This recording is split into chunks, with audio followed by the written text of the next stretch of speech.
There are two stories.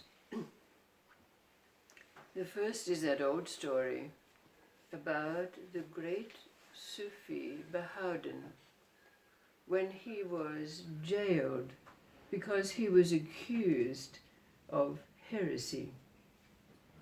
Now, while he was incarcerated, his wife, who was a weaver, wove him a prayer rug on which he was able to rest his forehead at the times of prayer. Now, Bahaudin's trade was also that of being a tinsmith or a metal worker.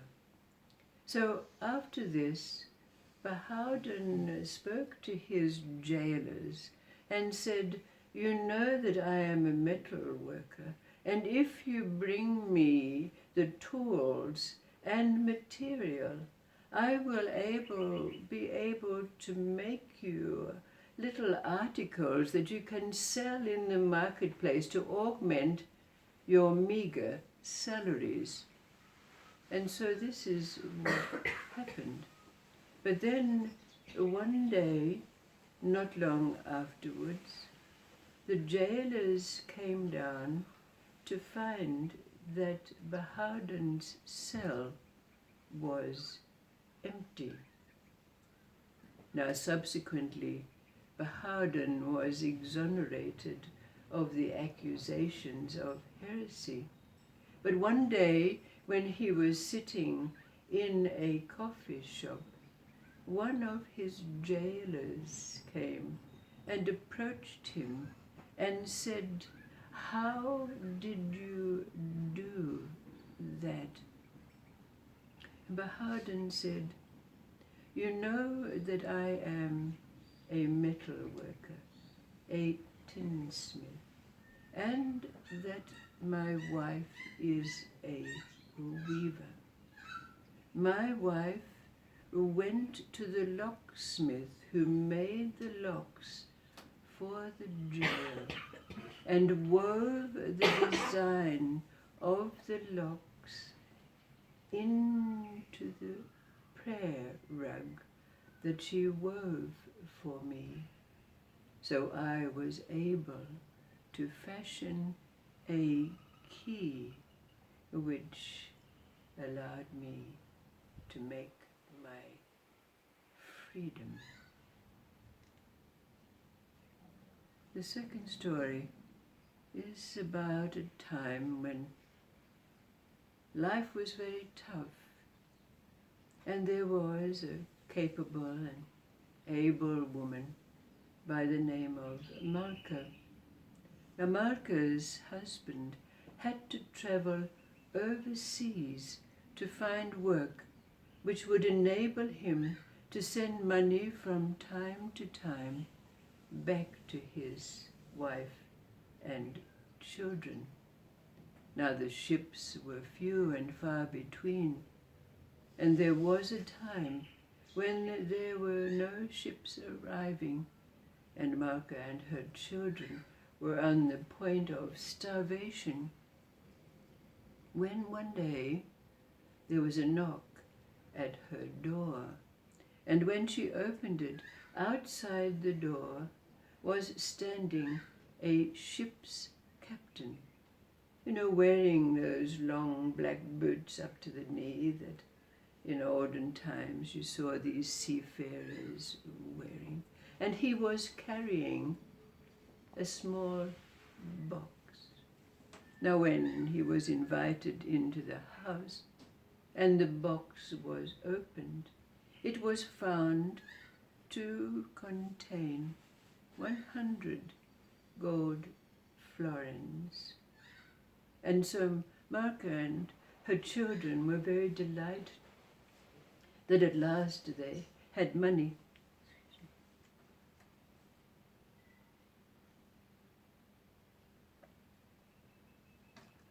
Which to sustain themselves.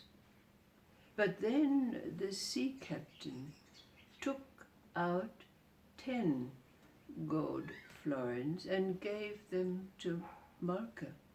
And Malka said, but what about the rest of the gold florins? And the ship's captain said, well, you know, to bring this money is very dangerous. To be able to carry this and bring this money to you, this is my take on this. Well, Malka said, that's not fair. My husband worked hard for all this money. How can you take 90 gold florins out of it? And this is, said the sea captain, this is what your husband said, that I should take what I want and then give you the rest. And this is fair, because it cost me all of this money. And then he was about to take his leave, taking the box of florins with him. But she barred the door, and she made a big hoo-ha, so that the neighbours came. And so, of course, they ended up in front of the magistrates. And when the story was put to him, the magistrate said to the sea captain, well, why are you claiming so much of this money? And he said, well, this was a very dangerous journey, and after all, this is what her husband said, to take what I want and then give her the rest. He put it in writing, and here it is. So he took out from his pocket a piece of paper that clearly showed that Malka's husband had written down, give my wife what you want and then keep the rest. So Malka took this piece of paper and she looked at it and she said, I can't believe that my husband...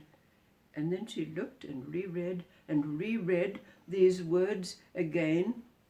And then suddenly she had a thought.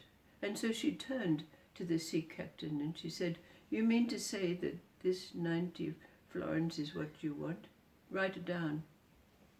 So the sea captain wrote down, I want 90 florins.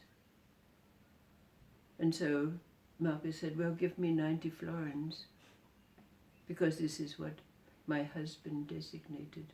My husband said, you take what you want and then keep the rest. And he wrote down, I want 90 florins. So, of course, the sea captain raged and ranted, but he could do nothing, because this was proof in front of him. So he marched off, never to be seen again. And Malka and her children had lived comfortably on the 100 gold florins. So a question could be asked after these two stories. What is their similarity? But if we become very much more direct about it, we can ask ourselves, what is the relationship? What is the representation in us of Bahaudin and his wife, and Malka and her husband?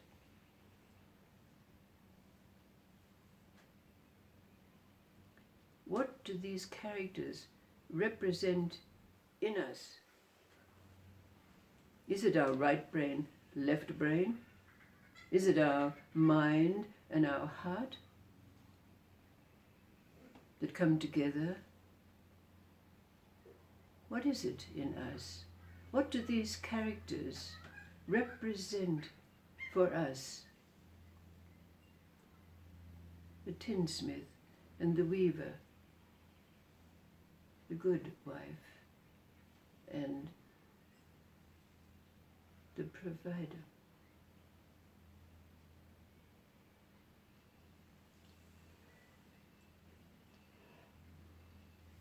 What do they represent in us?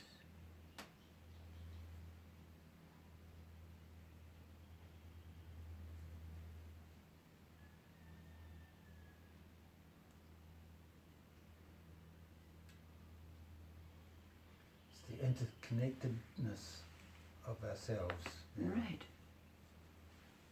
Right. What is it that comes together, as in the first story, to buy our freedom, to know what action to take, to know what to do, not having any conflict or dialogue about it. What is it that comes together, as in this story? Is it the positive, negative, subjective, objective? Is it the mind, the rational mind, and the heart? Look at ourselves. What is it? What do these characters represent for us? It's like they're the woman who weaved. That's because we know that all that is in us, Right? and thinking like what she did, that releases it all, it opens it all up, Mm-hmm. so that we have and we know what to do, that we don't even question it. We just go, yeah, we're going to weave that in, or yeah, we're going to do that. No, We don't question it. mm-hmm. Is it the heart-mind connection? Intuition. I think it has to be. Creativity too. Pardon? It's creative. Let's Uh-huh. use the mind as a creative tool to Mhm. to get a result. Yeah, is it the creative and the rational? These two sides of the brain, is it? I think it's everything working towards that one thing. Okay. It's beyond trust and doubt, because it's the whole. There's, like someone said, there's no question, so there's no trust and there's no doubt. Mm. It's more than that, Mm. and so it works. And